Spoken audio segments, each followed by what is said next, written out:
अब पशुपति व्रत को समझ लेना।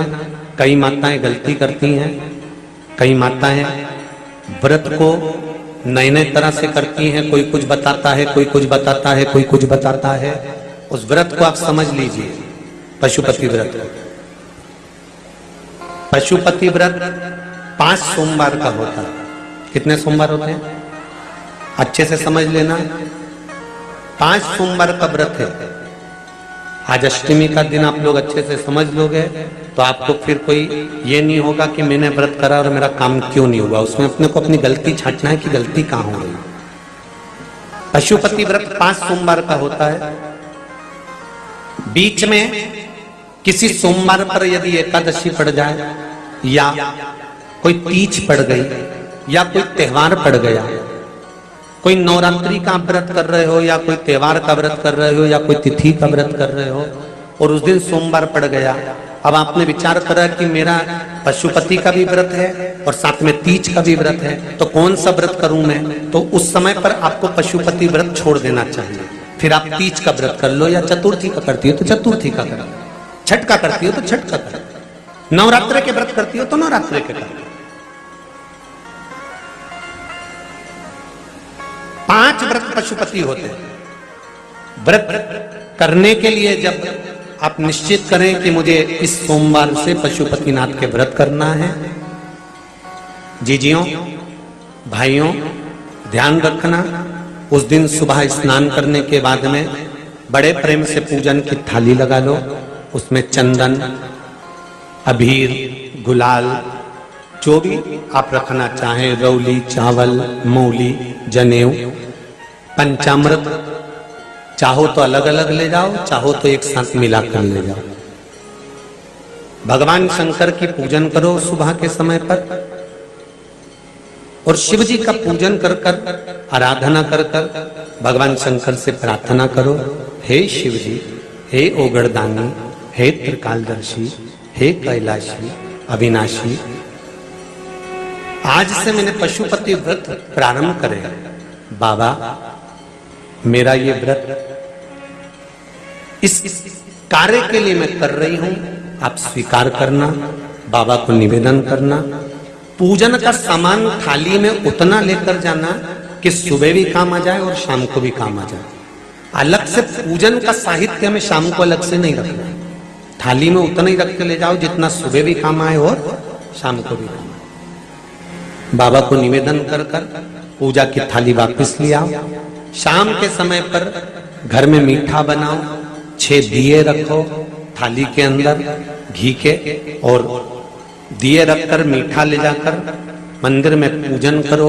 शाम को स्नान कराने की जरूरत नहीं, पंचामृत स्नान की जरूरत नहीं है। शाम को तो केवल जल का छींटा दे दो, पंचामृत का छींटा दे दो, बाबा की पूजन करो।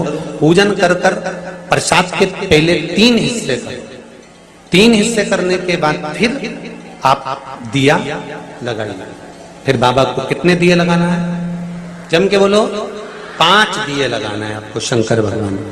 5 दिए लगाइए, एक एक दिया जलाते जाएं और शंकर भगवान से पहले सोमवार को दिया जलाते समय अपने हृदय की बात कहते जाएं। 5 दिए पूरे हो जाएं। छठा दिया जलाना नहीं है, उसको थाली में वापस रख लेना। दिए को थाली से नीचे उतारना जरूर। कौन से दिए को? जम के बोलो जरा। छठे दिए को मंदिर में उतारना जरूर और फिर वापस थाली में रख लेना है। प्रसाद 2 हिस्से मंदिर में छोड़ना है, 1 हिस्सा थाली में रख के ले आना है। पूजन कर कर बाबा को निवेदन कर कर वापिस आइए। शाम को जब घर में प्रवेश करो, सीधे हाथ की ओर घर में अंदर जाते समय अपना जो राइट हैंड हो, अपना जो सीधा हाथ हो, उस ओर बैठो और बैठने के बाद उस दिए को प्रकट कर लो, प्रज्वलित कर लो। वहां पर भी शिव जी से प्रार्थना करो, हमारा यह कार्य है, सफल करिएगा। बाबा से निवेदन करके घर के अंदर प्रवेश कर जाओ। भोजन जब जीमने के लिए बैठो, भोजन करने के लिए बैठो, सबसे पहले जो प्रसाद लेकर आए हो उस प्रसाद को खाइए। जो प्रसाद आप लेकर आए उस प्रसाद में से किसी को नहीं देना है आपको, अकेले खाना। उतना ही प्रसाद लेकर जाना जितना खब जाए, छोड़ना भी नहीं। सबसे पहले प्रसाद खाइए, उसके बाद में भोजन करिए। इस व्रत में सुबह आप फलहार कर सकते हो, शाम को भोजन कर सकते हो। भोजन में ये जरूरी नहीं है कि मीठा ही खाना है, नमकीन भोजन भी कर सकते हो। बस मीठा कब खाना है, जब प्रसाद का एक हिस्सा लेकर आओ, वो एक हिस्सा आप खाओ। उसके बाद में जब भोजन करो तो नमक का करो, कोई मना नहीं, मिर्ची का करो, पर उसमें दिखावा ना करो और भोजन करें। ऐसे 5वां जब सोमवार आ जाए, बीच में अगर कोई सोमवार छूट भी जाए तो व्रत करना, पूजन मत करना। कोई रजो धर्म आ गया, रजस वाला धर्म आ गया, कोई कार्य आ गया तो उसमें पूजन करना, पूजन नहीं करना है, उसमें व्रत जरूर करना। और जब 5वां व्रत रहे और 5वां व्रत जब रहे तो उस 5वें व्रत में जब सुबह पूजन कर आओ, शाम को पूजन करो, तो शाम को भगवान पर 108 या तो चावल के दाने, मूंग के दाने या बेलपत्र या फूल की पत्ती, जो भी 108 चढ़ा सकते हो भगवान को चढ़ाकर एक श्रीफल 11 रुपए उस पे रखकर शिव जी से निवेदन कर कर घर पर आ जाइए, दिया लगाइए और बाबा से निवेदन कर कर प्रसाद पाइए। अगर नियम से कर लिया तो मेरा विश्वास कहता है 5 सोमवार के अंदर ही आपका काम हो जाएगा, 5वें तक पहुंचोगे। ये शिव शंभु शरणे मांगू घड़ी घड़ी दुख दया करी निदर्शन आपो। 5 व्रत पूर्ण कर, एकादशी पड़ जाए, रजस्वला धर्म पड़ जाए, कोई कारण पड़ जाए तो फिर व्रत को आगे बढ़ा, पर 5 गिन के 5। ऐसा मेरा शिव है। पशुपतिनाथ भगवान का स्मरण देवताओं ने किया, समय आया, आगे वर्णन आया। अंधकासुर मारा गया, तब हिरण्याक्ष को क्रोध आ गया। अंधकासुर जब मरा तब हिरण्याक्ष को क्रोध आया, और हिरण्याक्ष को क्रोध आया कि बताओ मेरा भतीजा मर गया, मेरा भाई मर गया, और भतीजा और भाई ये दोनों मर गए, मेरा सगा भाई आज मारा गया और मेरा भतीजा मारा गया। हिरण्यकशिपु को क्रोध आ गया और उसने तुरंत विचार कर लिया कि अब मैं तब करूंगा, ब्रह्मा जी से वर प्राप्त करूंगा। तब ब्रह्मदेव से वर प्राप्त कर, ना नीचे मरूं ना ऊपर मरूं। सुनिए भागवत, ना अंदर मरूं ना, बोलते जाओ, बाहर ना अस्त्र से मरूं ना नर से, पशु से, ना दिन में ना ही 12 महीने में। वर मांगा था ना 12 महीने में नहीं मरूं, मेरे लिए कोई 13वां महीना है।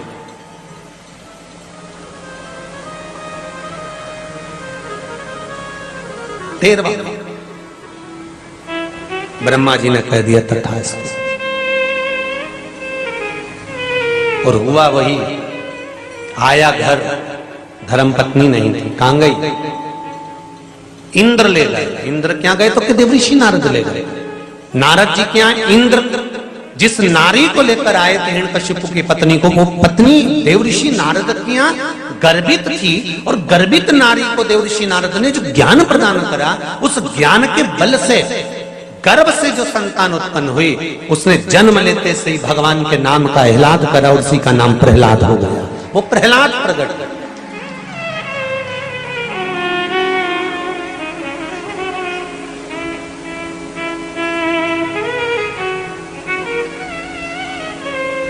पूछा हिरण्यकशिपु ने, मेरी धर्मपत्नी आपकी? हाँ, ये आपका पुत्र, ले जाओ। गुरु का काम केवल इतना ही है, एक सतगुरु का काम संस्कार देने का है, राष्ट्र को संवारने का है, संस्कृति की ओर लेकर जाने का है। सभ्यता की ओर लेकर जाने का है। गलत मार्ग पर अगर कोई चल रहा है तो उसको सतमार्ग बताने का है। गुरु सतमार्ग की ओर लेकर जाता है, और वो किया। देव ऋषि नारद ने गर्भस्थ बालक को जो ज्ञान दिया है उसके बराबर कोई ज्ञान नहीं दे सकता। और हमारे यहाँ भी शास्त्र कहता है गर्भ का ज्ञान प्रथम ज्ञान होता है। अभिमन्यु का चरित्र भी कहता है माता के गर्भ में बैठकर चक्रव्यूह में प्रवेश करना सीख गया था। मां सो गई तो चक्रव्यूह से बाहर निकलना भूल गया था, क्योंकि मां सो गई थी। और आपसे भी निवेदन है मेरी भारत माता की माताओं से, जितनी माताएं इस पावन शिव महापुराण की कथा को सुन रही हैं, चाहे आस्था चैनल पर, चाहे फेसबुक यूट्यूब पर, और चाहे इस पावन रायसेन के पावन प्रांगण में, आपसे भी निवेदन करना चाहूंगा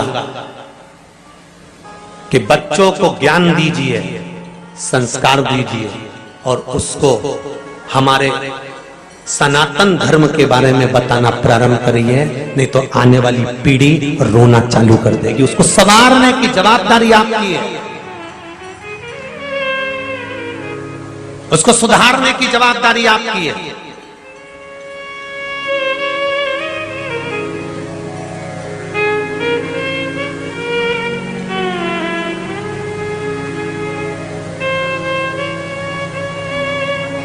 हम तो 3 घंटे के लिए आपके लिए आते हैं व्यासपीठ पर, आपको बोल देते हैं, आपको समझा देते हैं, आपको बता देते हैं, आपको कह देते हैं। कुछ उपाय आते हैं शिव महापुराण के, आपको वर्णन कर देते हैं। कोई स्कंद पुराण में, पद्म पुराण में, अग्नि पुराण में, नर्मदा पुराण में, लिंग पुराण में, वायु पुराण में, ब्रह्मवेत्ता पुराण में, आदिकादिक पुराणों में जिसको मिलता है वो आपके सामने परोस देते हैं। पर जवाबदारी आपकी है, आप उसमें से कितना ग्रहण कर रहे हैं और कितना ग्रहण कर संसार को दे रहे हैं, अपने परिवार को, अपने कुटुंब को, अपने बच्चों को दे रहे हैं। ये जवाबदारी आपकी है।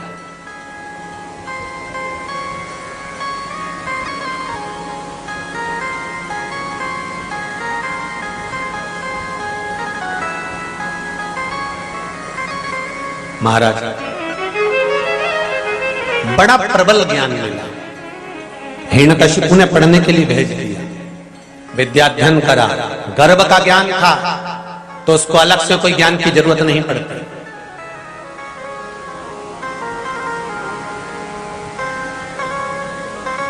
जब गर्भ में संतान होती है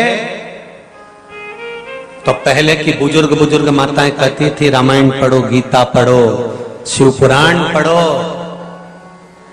थोड़ा सा काम करो, शरीर से थोड़ा काम करो। आज के जमाने में तो डॉक्टर कह देते हैं बेड रेस्ट, केवल पड़ी रहो और व्हाट्सएप चलाती रहो।